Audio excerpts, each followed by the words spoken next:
Hey there, Grumpy Old Fart here. I'm doing an advanced Dungeons & Dragons video, and I'm titling this one, Target Prioritization and Tactics.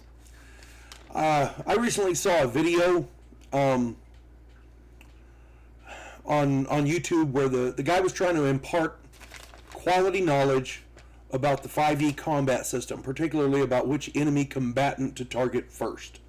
And, you know, that's... The guy seemed very knowledgeable. The advice he gave made sense. Now, please understand, I'm not knocking him in the least. He seemed very accomplished and was evidently a teacher, so he imparted the information well. All in all, it was an excellent video. but it was about 5e Dungeons & Dragons, 5th edition. This video is about 1st edition Dungeons & Dragons. His video talked about primarily offense. 1st edition Advanced Dungeons & Dragons requires defense. So... That's kind of what I'm going for here, both offense and defense. So before I get into this though, if you enjoy my content, it would really help me out if you could hit the like button, subscribe to my channel, share my content, and post a comment or two. Remember, I welcome your comments, even if you disagree with me. Friends can still disagree. And check me out over on Rumble for my political commentary and weekly current events. If you enjoy a good book, check out my author page over on Amazon.com. My pen name is H.L. Anderson. You can find all of my books there, including the one pictured here, Outlaw Trails. It is a tabletop role-playing game based in the Old West. I made it simple so even beginning players can run it after just a couple hours of reading. You need the book and dice and friends and family, and you're good to go. You can go on cattle drives, chase down outlaws, whatever you want to do.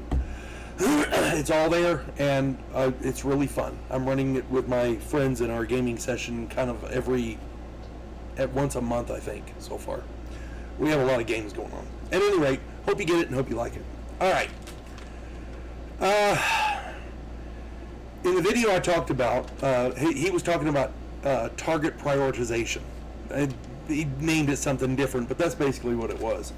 He advocated eliminating the weaker opponents first, because you can knock them out of the battle and they cannot use their actions to attack, and to concentrate on the ones who have not gone yet in the round, thereby preventing them from getting off any attacks at all. And generally speaking, there's definitely merit to that. It's a good quality line of thinking in 5th edition. In 1st edition D&D, offensively, I have always tried to eliminate the opponent who can inflict the most damage to our group. There are, of course, exceptions to any tactic, but this is the tactic that I use generally. If I'm running a strong melee fighter, regardless of class, my first attack is to charge the nearest enemy, the nearest opponent, to try to eliminate him quickly. Then, once he's gone, I try to locate the guy who can inflict the most damage to my side. Usually this would be a wizard or a cleric for their spells, but it could be a monster or whatever. In 1st edition Dungeons & Dragons, characters have a limited number of actions, but spells like fireballs, blade barriers, call lightning, breath weapons, they can be devastating. They can take out entire swaths of the group. Monsters like dragons and such are devastatingly on an inherent level, and they must be ganged up on. If I'm running an archer, I try to hit the spellcasters, to disrupt their spells. I've talked about this in a video.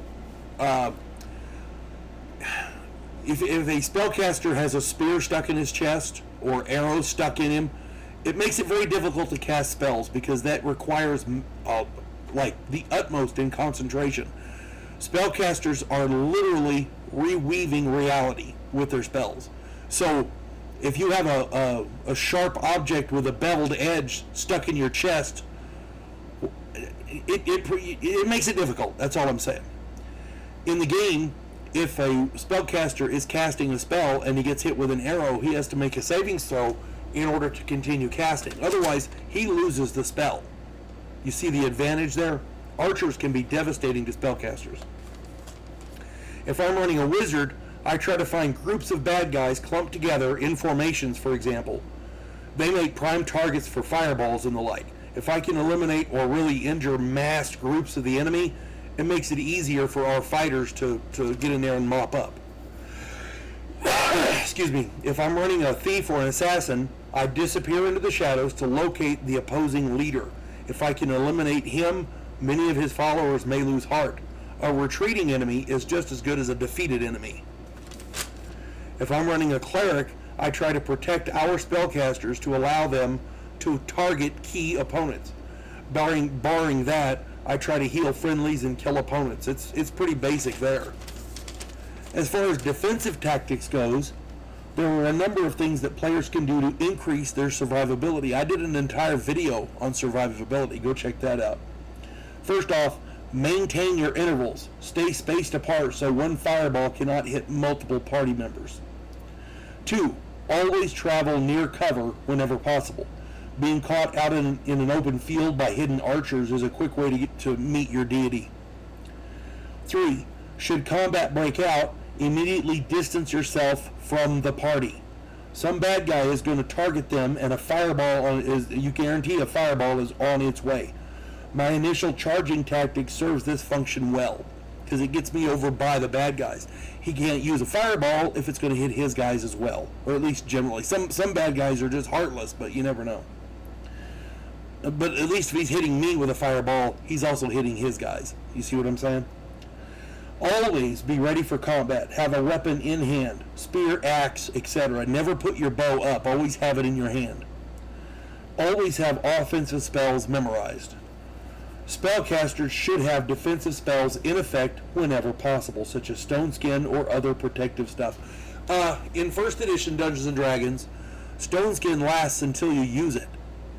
Until it's used. So you can cast Stone Skin as a spellcaster on yourself and have it until, it lasts for the next year or so until you get hit, and then boom, there it is. It's in effect, Always expect trouble. Everything in the world should be treated as an enemy until proven otherwise. Remember, there are no friendly civilians until they're proven to be. Regardless of the combat situation, an initial assessment should be made by the group. If the group has a reasonable chance of success, then combat is okay. If the group is overwhelmed, my God, retreat is in order. Generally speaking, we should never fight a battle that you do not have to win. If it's not absolutely necessary, don't fight it.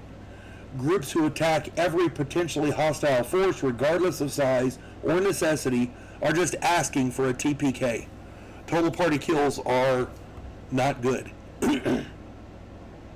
In conclusion, do your best to think ahead to survive any battle. Do not make yourself a target, and make your character as survivable as possible. When attacking, distance yourself from the party, but stay close enough so that they can help you if needed. Eliminate the deadliest enemy possible and make every melee attack count. If you're an archer, try to frustrate enemy spellcasters by interrupting their spellcasting. Make every effort to eliminate enemies as quickly and efficiently as possible.